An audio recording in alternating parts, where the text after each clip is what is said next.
कभी कुछ आड़े नहीं आता। आपने देखा यहाँ पे क्या हिंदू, क्या मुसलमान, क्या सिख, क्या ईसाई, अरे हिंदू कोई अपलाइन है तो सिख डाउनलाइन है, उसकी डाउनलाइन कोई मुस्लिम है, उसकी डाउनलाइन फिर कोई हिंदू है, उसकी डाउनलाइन फिर कोई मुस्लिम है, फिर कोई सिख है, फिर कोई ईसाई है। अगर प्यार देखना है तो फैमिली रियूनियन में आ जाओ। ये है विनिंग टीम, ये है विनिंग टीम का कल्चर। मैं फिर दोबारा कहूंगा, यहाँ पर जो लोग हमारे साथी यहाँ पे खड़े हुए हैं, सीट पे बैठ जाइए, बहुत इंपॉर्टेंट सेशन है आपके लिए। ये फोकस लाइट आप थोड़ा सा डिम कर दीजिए ताकि हाउस में मुझे जितने लोग बैठे हुए हैं दिखाई नहीं देते कई बार। फोकस लाइट थोड़ा डिम कर दीजिए, आंखों पे आ रही है। Thank you so much. बहुत इंपॉर्टेंट सेशन यहाँ पे हम करने जा रहे हैं। पीछे आप कुछ चेयर्स देख रहे हैं मेरे।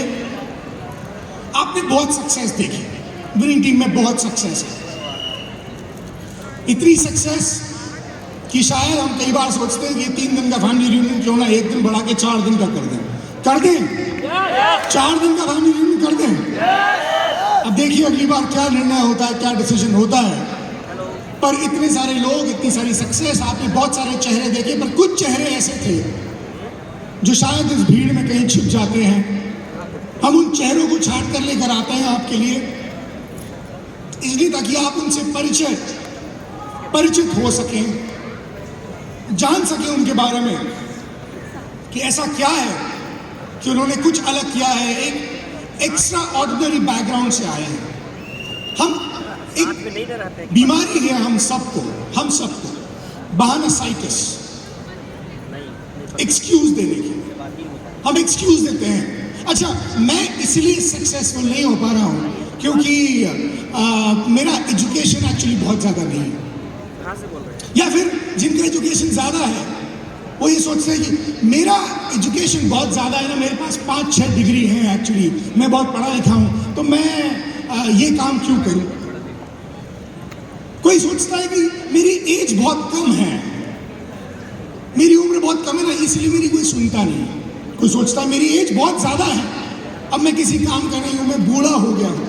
कोई सोचता है कि मैं गाँव से आया हूँ ना, तो इसलिए मेरी शहर वाले मेरी काम सुनेंगे, और मेरे गांव में तो कोई मेरे प्रोडक्ट्स खरीदता ही नहीं है, वो तो बोलते हैं कि सब महंगे हैं। कोई बोलता है मैं तो बड़े शहर में रहता हूँ, मैं क्यों करूँ, मेरे पास तो और बहुत काम है। सपने किसी के पूरे नहीं हो रहे, ये सब बहाने मारने से। और इसीलिए इन सब बहानों को गेट आउट बोलने के लिए हम ये सेशन करते हैं। अलग अलग बैकग्राउंड के लोग, वो कोई भी जेंडर हो, मेल हो, फीमेल हो, वो यंगस्टर हो या एज में थोड़े से ज़्यादा हो, वो चाहे गांव से आते हो, चाहे वो शहर से आते हो, हर तरीके की एक कैटेगरी से एक व्यक्ति को हम इन्वाइट करते हैं स्टेज पे। उनसे जानते हैं कि क्या था ऐसा कि वो सक्सेसफुल हो गए इस बिजनेस में। और फिर जब हम उनको सुनते हैं तो हमें ऐसा लगता है कि ये बहाना लेकर मैं कब से बैठा हूँ और सक्सेसफुल नहीं हो पा रहा हूँ। अब ये बहाना मेरी ज़िंदगी से बाहर हो चुका है। अब चूंकि अगर ये कर सकता है तो मैं भी कर सकता हूँ। आपको सुनना है, उनके सुन के अपने बहाने यदि आपको डिस्कवर होते हो तो डिस्कवर करके उनको दरवाजे से बाहर भेजना है। कोई आपका डाउनलाइन, कोई आपकी अपलाइन, अगर यदि गलती से वॉशरूम ब्रेक के लिए या बाहर घूम रहे हो, बाहर की हवा का आनंद ले रहे हो। अच्छा, क्या दिक्कत पता क्या है, ये पर्दा लगा हुआ है ना, तो बाहर का मौसम बहुत अच्छा लगता है यहाँ से, पर है नहीं। ये धोखे में मत रहना। पहले दिन मुझे भी धोखा हो गया था, बाहर का मौसम उतना अच्छा नहीं जितना यहाँ से दिख रहा है। ये पर्दा डाला हुआ है हमने। सलीम जी ट्रांसलेट करना चाहते हैं प्लीज। సో ఫ్రెండ్స్, మీ టీంలో ఎవరైతే డౌన్లైన్స్ అప్లైన్స్ ఎవరు ఉన్నా కానీ తొందరగా లోపలికి పిలుచుకోండి, ఎందుకంటే చాలా ఇంపార్టెంట్ సెషన్ అనేది ఇప్పుడు జరగబోతుంది. సో చాలామంది దగ్గర ఏముంటాయంటే సాకులు ఉంటాయి, నేను చేయగలనా, నేను చేయలేనా, ఇది నా గురించా, ఇది డబ్బులు ఉన్నోళ్ళు చేస్తారు అని చెప్పేసి. కానీ ఈరోజు మీ మధ్యన నేను ఎలాంటి వ్యక్తుల్ని పిలుస్తున్నానంటే వాళ్ళు కొందరు ఊళ్ళో నుంచి ఉన్నారు, కొందరు ఎలాంటి ఛాలెంజెస్ నుంచి బిజినెస్ చేసి సక్సెస్ అయ్యారు, వాళ్ళని నేను ఇక్కడ పిలవబోతున్నాను. సో కాబట్టి ఈ రోజు తర్వాత, ఈ సెషన్ విన్న తర్వాత మీ దగ్గర ఎలాంటి సాకులు ఉండొద్దు, మీరు ఇక్కడ డీసీడీ అయిపోవచ్చు. సో తొందరగా మీ వ్యక్తులు లోపలికి పిలుచుకోండి. బయట వెదర్ బాగుందని చెప్పేసి మీరు అపోహ పడవద్దు, బయట పోతే వేరే ఉంది, పడదలు ఉన్నాయి కాబట్టి అట్లా కనిపిస్తుంది. थैंक यू सलीम जी। आपकी तालियों के बीच मैं यहाँ पे कुछ लोगों को इनवाइट करूंगा। मैं जिनको इनवाइट कर रहा हूँ ऐसा बिल्कुल नहीं है कि एक्स्ट्रा ऑर्डिनरी काम उन्होंने किया है और एक्स्ट्रा ऑर्डिनरी बैकग्राउंड से वही लोग आते हैं, पर हमारी अपनी लिमिटेशन है, हम सबको इनवाइट नहीं कर सकते। यहाँ पे बैठा हर एक व्यक्ति अपनी क्वालिटी रखता है, अपना बैकग्राउंड, अपनी मेहनत रखता है, उन्होंने अपनी अचीवमेंट ली है, उनकी अपनी स्टोरी है। पर हमारी अपनी लिमिटेशन है कि हम सबको नहीं सुन सकते। इसीलिए बिना किसी को बताए जिन लोगों को मैं बुलाने जा रहा हूं, उनको खुद को नहीं पता कि वो अभी वो अगले पल स्टेज पर आने वाले हैं। किसी को नहीं पता, उनसे क्या पूछा जाएगा उनको नहीं पता। कुछ स्क्रिप्टेड नहीं है, हम बस इतना चेक करते हैं कि वो हॉल में है कि नहीं, कहीं वॉशरूम ब्रेक के लिए कहीं बाहर तो नहीं चले गए, यस, या किसी इंपॉर्टेंट काम के लिए बाहर तो नहीं चले गए। तो मैं जिनको बुला रहा हूँ उनके नाम यहाँ से कॉल आउट करूंगा, आपकी तालियों के बीच में आएंगे। उसके पहले सलीम जी इसी बात को रिपीट సో करें। ఫ్రెండ్స్ బయట చాలా మంది ఉన్నారని చెప్పి ఇన్ఫర్మేషన్ వచ్చింది. చాలా ఒక 5 నిమిషాల్లో డోర్లు బంద్ చేయబోతున్నారు. ఎవరైతే ఉన్నారో వాళ్ళు బయట తొందరగా పిలుచుకోండి. సో ఇప్పుడు ఎవరినైతే పిలవబోతున్నారో వాళ్ళకి కూడా తెలియదు మమ్మల్ని పిలుస్తారని చెప్పేసి. వాళ్ళ అప్లయన్స్ తోని కొందరు పేర్లు తీసుకోవడం జరిగింది. ఎవరిని పిలుస్తారో వాళ్ళకి కూడా తెలియదు. సో అందరు తొందరగా బయట ఉన్న వాళ్ళు చాలా మంది బయట ఉన్నారని తెలుసు, తొందరగా పిలుచుకోండి. మీ అప్లైన్ డౌన్లైన్ ఎవరు ఉన్నారు? Thank you so much. आपकी तालियों के बीच मैं इनवाइट कर रहा हूँ महावीर सांब्याल जी, पुण्यवती जी, राजू जी, डॉक्टर साजिद शेख, संध्या जी, राहुल बिरादर और बालकृष्ण एंड भारती जी। आपकी तालियां रुके ना जब तक ये स्टेज पे आ रही है। మీ పేర్లు ఎవరైతే పిలిచారో వాళ్ళు తొందరగా స్టేజ్ మీదకి రండి. మీ పేర్లు ఇప్పటిదాకా పిలిచారు, పుణ్యవతి గారు, బాలకృష్ణ గారు, రాజు గారు, రాహుల్ సింగ్ గారు.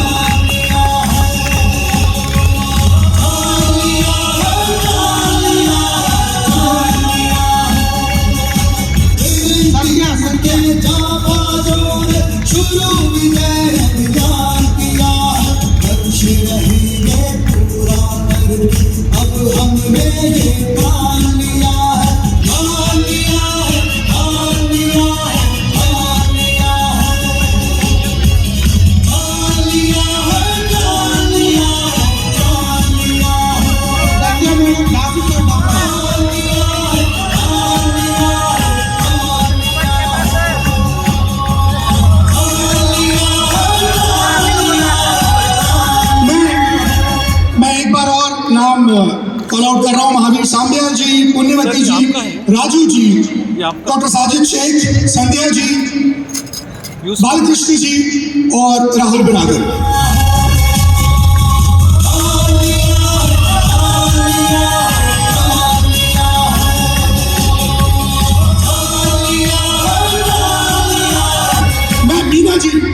मैं मीना सांब्याल जी को भी इनवाइट करूंगा। I am sorry, Meena Sambyal ji आप भी स्टेज पर एक्स्ट्रा चेयर कंसोल से रिक्वेस्ट करूंगा। बैकस्टेज टीम चेयर्स, 1-2 चेयर्स और एक्स्ट्रा लगा दीजिए।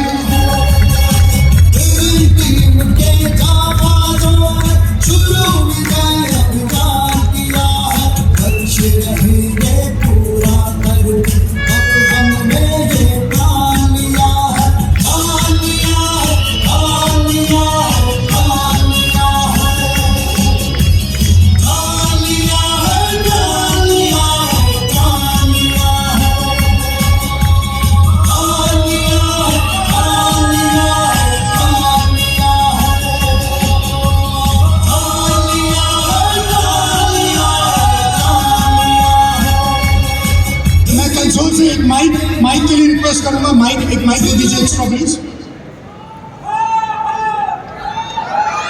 Mic, thank you so much. कुछ चेहरे आप देख रहे हैं जो आपके बीच हैं यहाँ पर। मैं सबसे पहले जो माइक है मैं चाहूंगा पुण्यवती जी को ये माइक में दे रहा हूं। पुण्यवती जी को हमने दिल्ली में आप आए थे, ट्रांसलेशन के लिए मेरी मदद करेंगे सलीम जी? मुझे ट्रांसलेशन की जरूरत होगी। आप तेलुगु बोलते हैं, तेलुगु ओनली तेलुगु। जो हिंदी स्पीकिंग है और जो लोग हिंदी समझते हैं उनके लिए ट्रांसलेट करेंगे हम।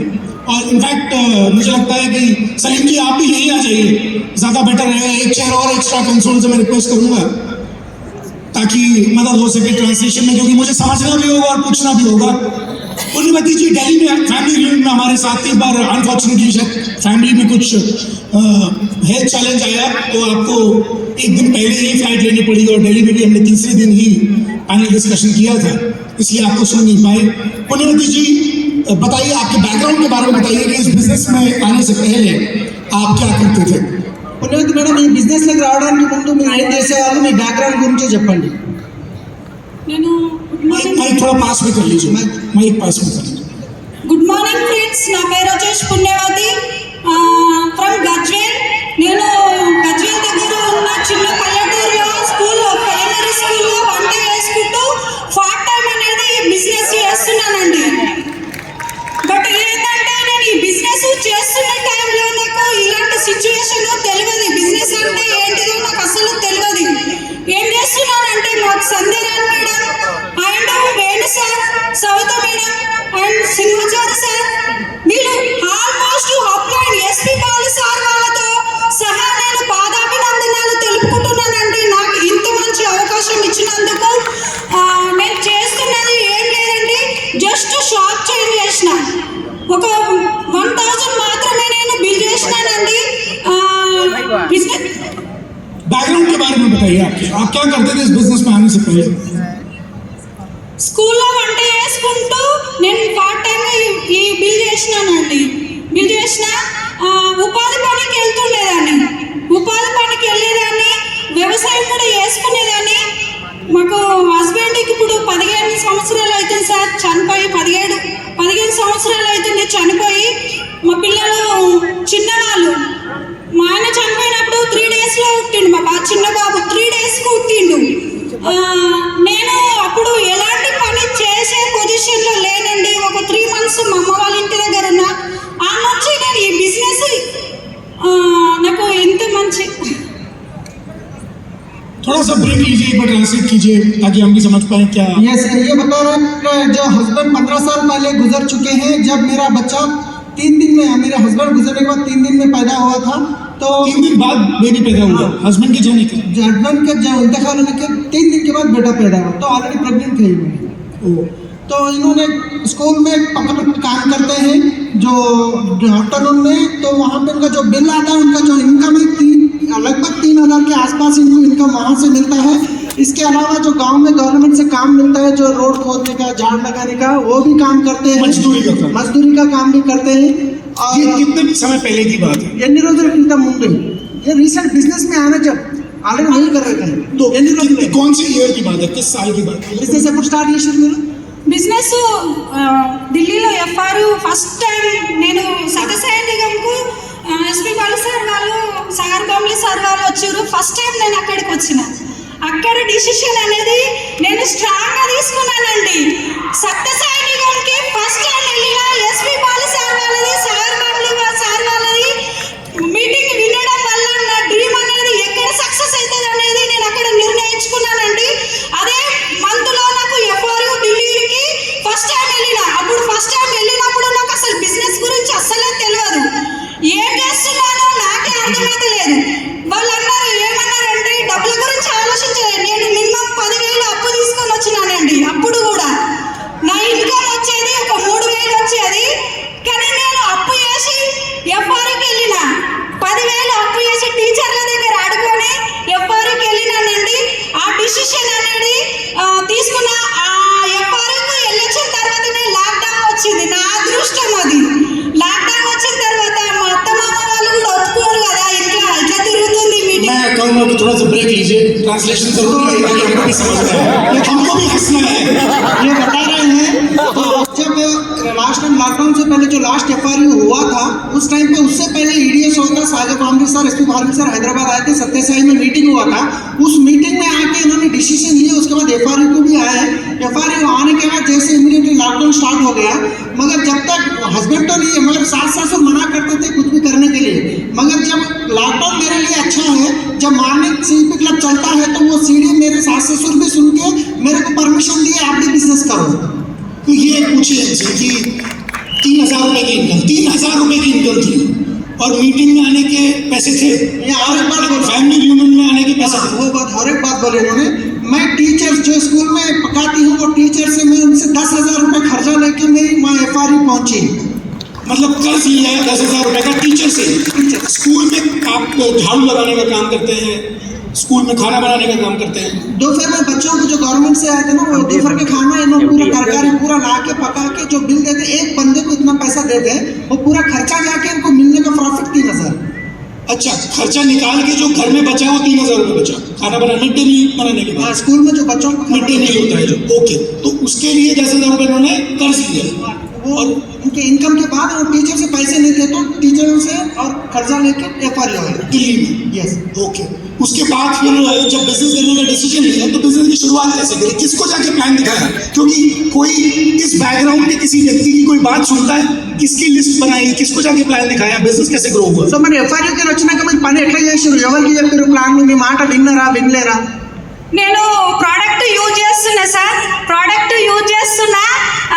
నాకు మంచిగా అనిపించింది పేస్ట్. నాకు పన్ను నొప్పి ఉండే, పన్ను నొప్పి అనేది గ్యానోడర్మా పేస్ట్ వాడడం వల్ల నాకు తగ్గింది. పేస్ట్ ఎవరికైతే నేను చెప్పినో ఇక్కడ ఇళ్ళల్లో వేరే వాళ్ళకి పేస్ట్ అనేది కూడా ఇచ్చినానండి. గ్రానల్స్ అగ్రి సీజన్ వచ్చింది, నాకు కొంచెం అర్థమైంది. 2 years వరకు నాకు అమౌంట్ అనేది రాలేదు సార్. నేను అమౌంట్ గురించి ఏ రోజు ఆలోచించలేదు. నేను డబ్బుల గురించి ఎట్లా ఆలోచించలేదంటే FRUలో డిసిషన్ అనేది వీళ్ళ రికగ్నిషన్ అనేది వాళ్ళ అందరితో చూసిన కాబట్టి డబ్బుల గురించి ఆలోచించలేదండి. నేను ఖచ్చితంగా చేస్తా. గ్రాన్యుల్స్ ఏమైతుంది పోతే డబ్బులు ఒక చిట్టి వేసుకుంటున్నాను అనుకున్నానండి. నెలకి 2,000 3,000 చిట్టి వేసుకుంటున్నా. ఆ చిట్టి సంవత్సరం వరకు ఎంత అయింది? ఒక నెలకి 3,000 మనం బిల్లు చేస్తే సంవత్సరానికి ఎంత అయింది మనకు కౌంట్ చేసుకున్నా. అది నేను సంవత్సరం వరకు ఒక లెవెల్లో ఉండాలని కోరుకున్నానండి. అమౌంట్ వచ్చిందంటే నేను ఆ డిసిషన్ తీసుకున్న సిల్వర్లో బ్రాంజ్ డైరెక్టర్ అయిన మంత్లోనే గోవాకి క్వాలిఫై అయినానండి.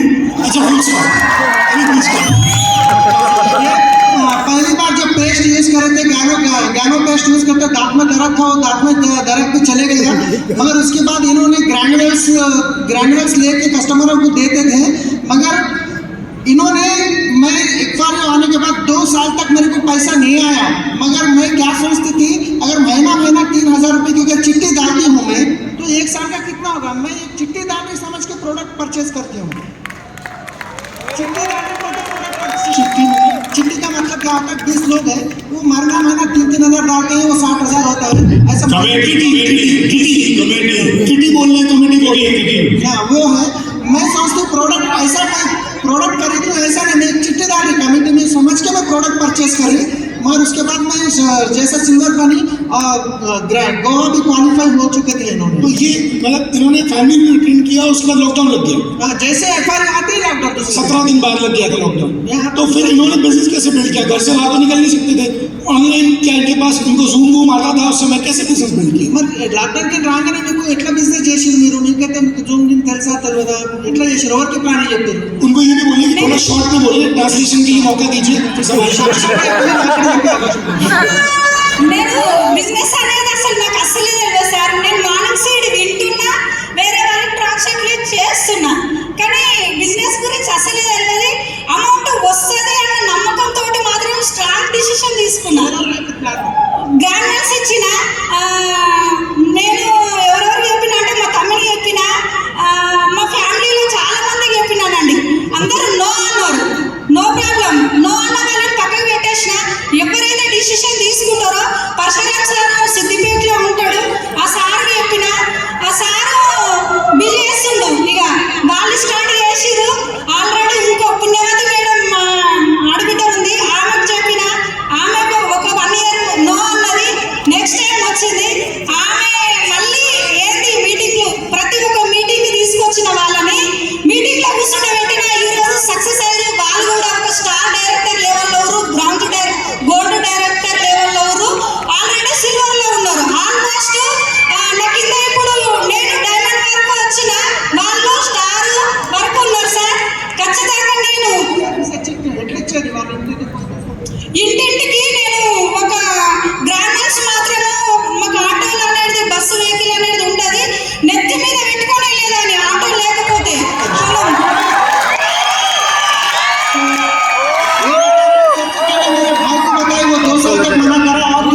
बताई पुण्यवती बोल के दूसरी भी, उनको भी बताई, वो भी मना करी, 1 साल तक नहीं आई। मगर कुछ दूसरे टीम के दूर के नए लोग हैं, उनको बताई, और वो भी मैं डायमंड हूँ, वो स्टार गोल्ड में है।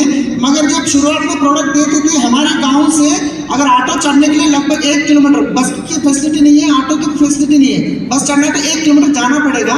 मगर ये सर पे ग्रैनुअल्स का बॉक्स रख के लेके जाके कस्टमरों को दे के आज ये लेवल तक पहुंचे हुए। अच्छा, इन्होंने 2020 में बिजनेस की शुरुआत की।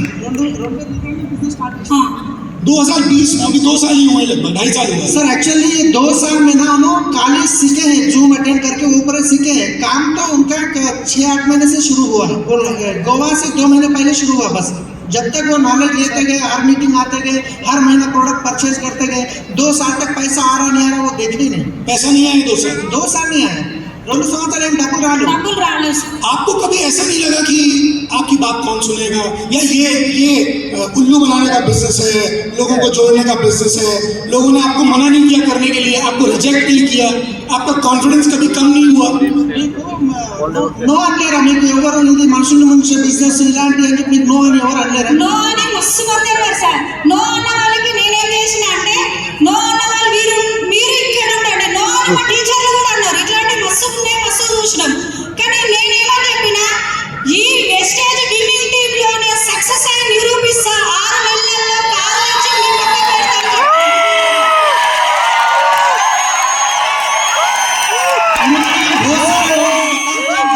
मना करे, मगर जहाँ पे स्कूल में पकाने जाते हैं वो टीचरों को भी बिजनेस बताए ये पूरा बेकार है, ये वेस्ट है बोल के बोले। मगर वो टीचरों से चैलेंज करे, आने वाले 6 महीने में कार लाके मैं आपको दिखाऊंगी, और वो लेके भी गए स्कूल। अब जिस स्कूल में खाना बनाती थी उस स्कूल में अब तो नहीं जाती, अब तो काम नहीं करती। అవి ఇప్పుడు పని చేస్తారా మీరు? చేస్తలేదు సార్. నా ప్లేస్ లో ఇంకొక వ్యక్తిని పెట్టిన. इनके प्लेस में दूसरे को लगा दिए। अब इनसे इन्होंने कौन सी गाड़ी ली है और इनका चेक क्या है एवरेज? अब మీరు ఏదైతే తీసుకున్నారో మీరు చెక్ చేద్దాం। నా వెహికల్ హోండా ఆరా కారు 9,50,000, నా ఇన్కమ్ 54,000. आपकी गाड़ी है 55,000 की इनकम है। 55,000 रुपए की इनकम, 9.5 लाख की गाड़ी, और డైమండ్ లెవెల్ डायमंड। 3,000 रुपए कमाने वाली पुण्यवती जी आज 50,000 रुपए की इनकम, 9.5 लाख की गाड़ी लेगी।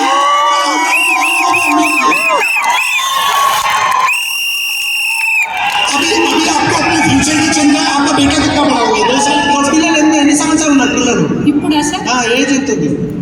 20, 19, 50, 16, 50 అయిపోయి 16. 16, 19, 15 ऐसे 16 से 20 के बीच में बच्चे तीनों के। మా పాప 3 बच्चे हैं, बेटे की शादी कर चुके हैं। अच्छा, बेटी की शादी भी हो गई है? మనమరాలు సార్. బేటీ కళా से 10 డేస్ మా పాపని వదిలేసి ఢిల్లీ రండి. 10 డేస్ అయిందండి ఢిల్లీకి ఎఫ్ఆర్కి వెళ్ళే టైంకి.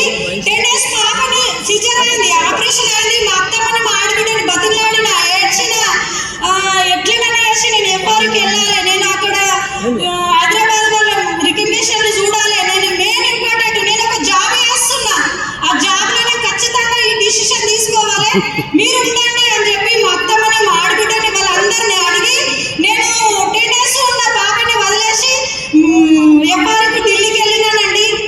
ఢిల్లీకి వెళ్ళిన ఫస్ట్ డేనే నాకు నైట్ ఫోన్ వచ్చింది. ఏమని?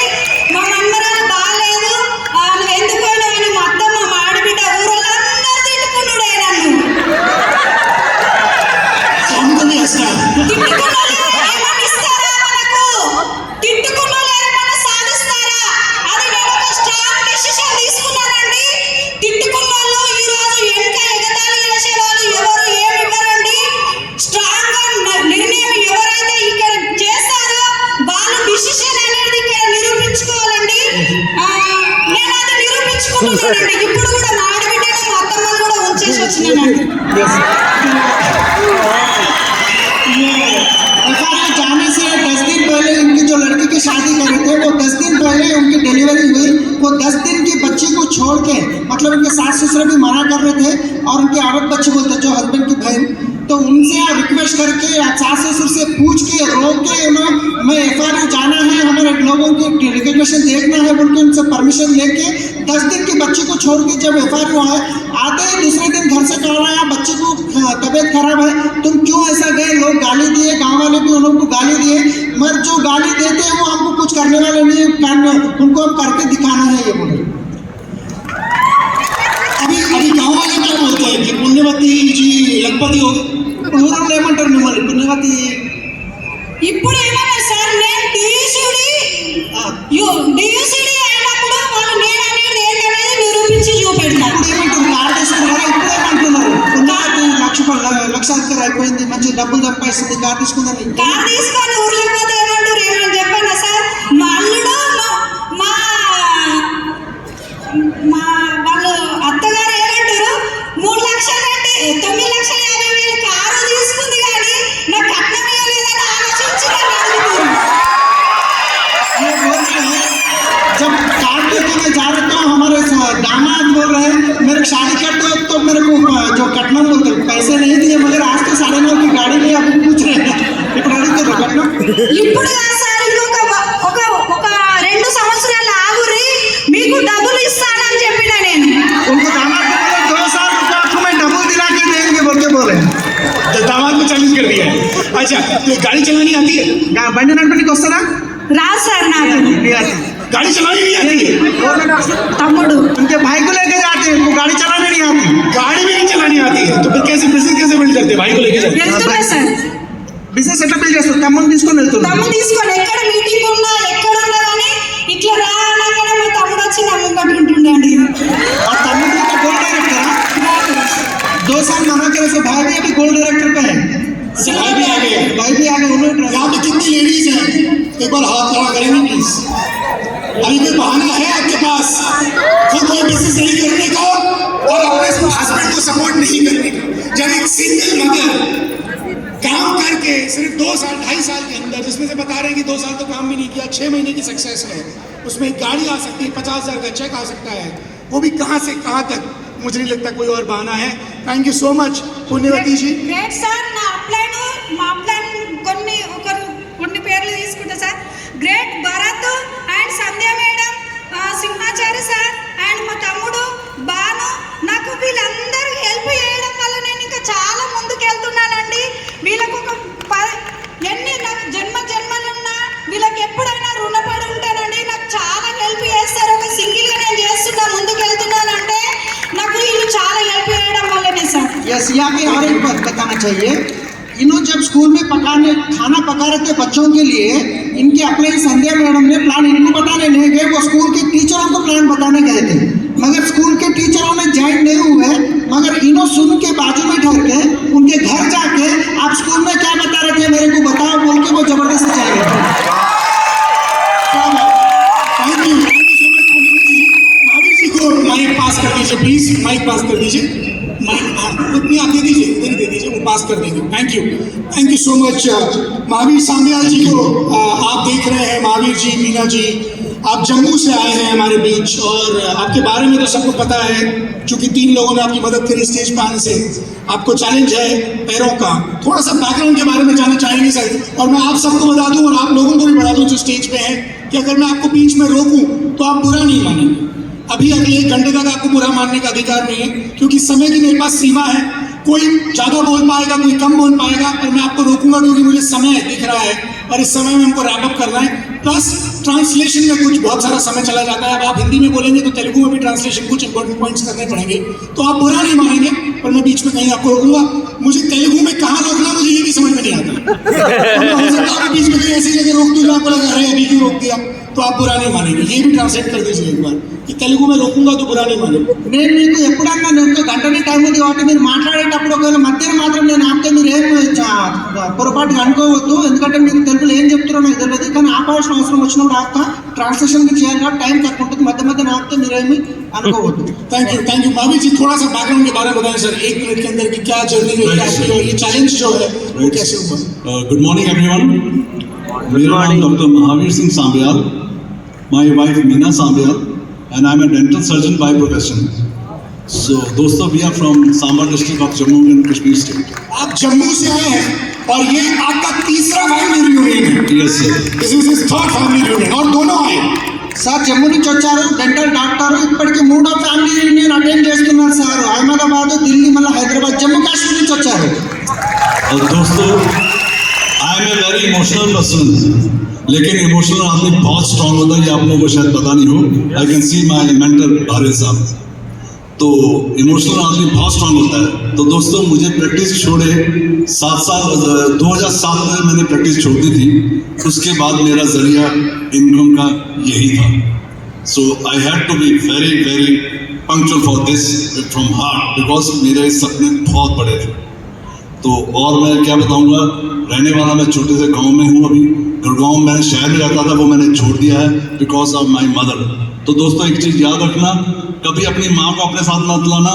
अगर आप उनके साथ जा सकते हैं रहने, तो you are very lucky person. ये मैं बता रहा हूँ क्योंकि I have experienced. You are the most luckiest person on the planet. तो दोस्तों, अभी मैं थोड़ा सा अपनी वाइफ को दूंगा about you. Good morning everyone. मेरा नाम मीना साम्याल है and like my husband said, हम जम्मू कश्मीर से हैं. मैं अपने घर में we are 3 sisters and 1 brother और मैं सबसे छोटी थी. फादर की बहुत लाडली थी एंड मैंने एक बहुत सिक्योर्ड लाइफ लीड करी थी. घर में छोटी होने के कारण बहुत प्रोटेक्टेड फील करती थी क्योंकि बड़े भाई बहन थे और कभी किसी चीज़ की कमी नहीं हुई थी. जब इनका रिश्ता आया था मेरे लिए, तो मेरे को अपने फादर की चॉइस में बहुत विश्वास था. लेकिन फिर भी उन्होंने मुझे एक क्वेश्चन पूछा. उन्होंने मुझसे कहा, फैमिली बहुत अच्छी है, लड़का बहुत अच्छा है, डॉक्टर है, सिर्फ एक कमी है उसमें बेटा कि उनको पोलियो है. तो मेरा एक ही जवाब था मेरे फादर को कि अगर शादी के बाद इनकी टांग को कुछ हो जाएगा तब भी तो मैं उनका साथ दूंगी.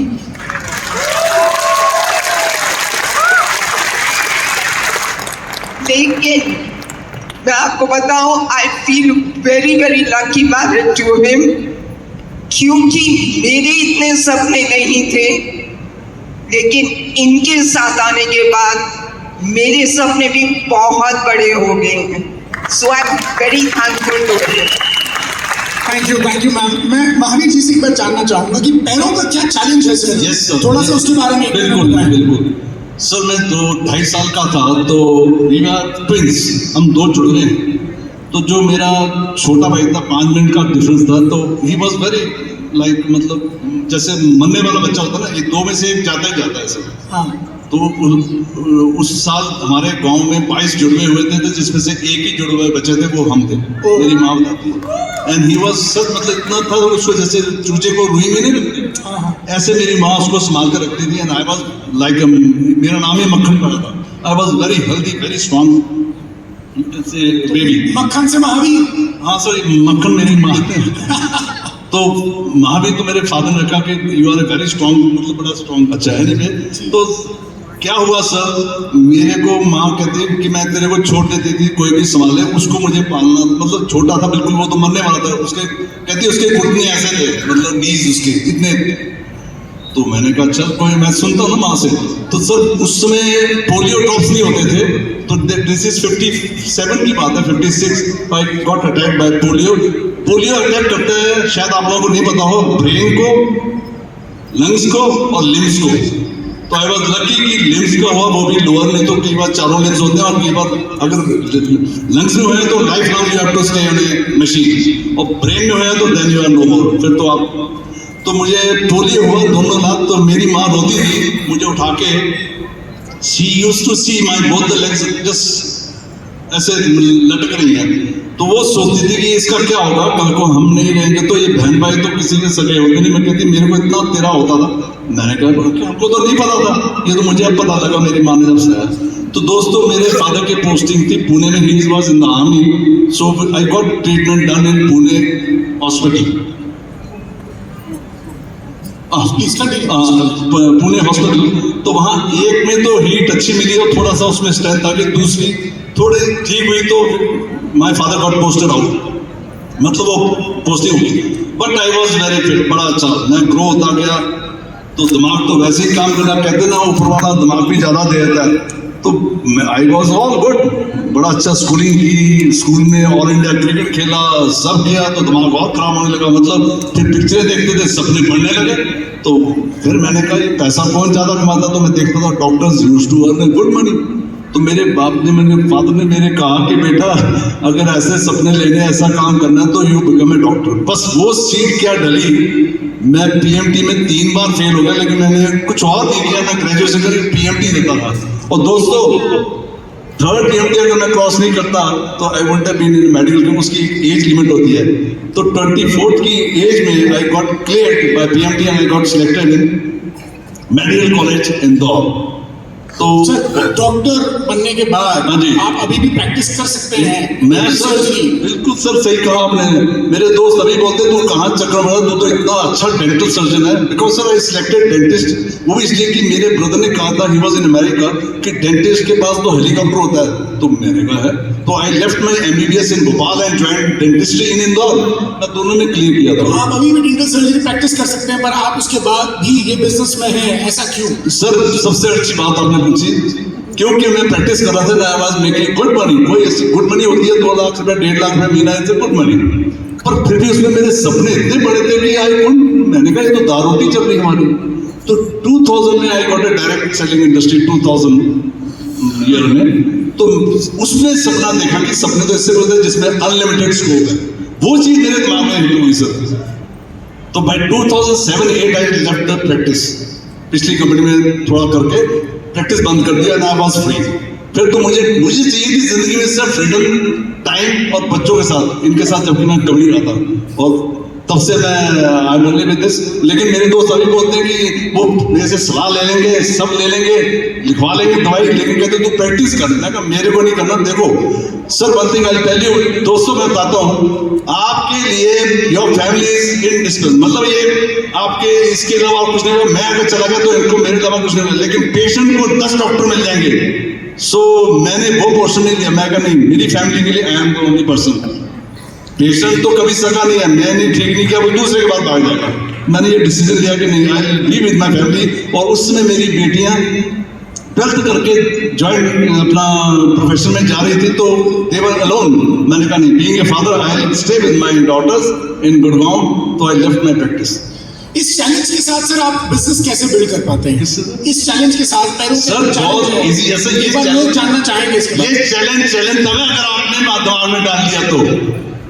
ये तो मुझे अभी देखो ना, कल मैं गिर गया, तो मैं ये सोचा था दोबारा इसको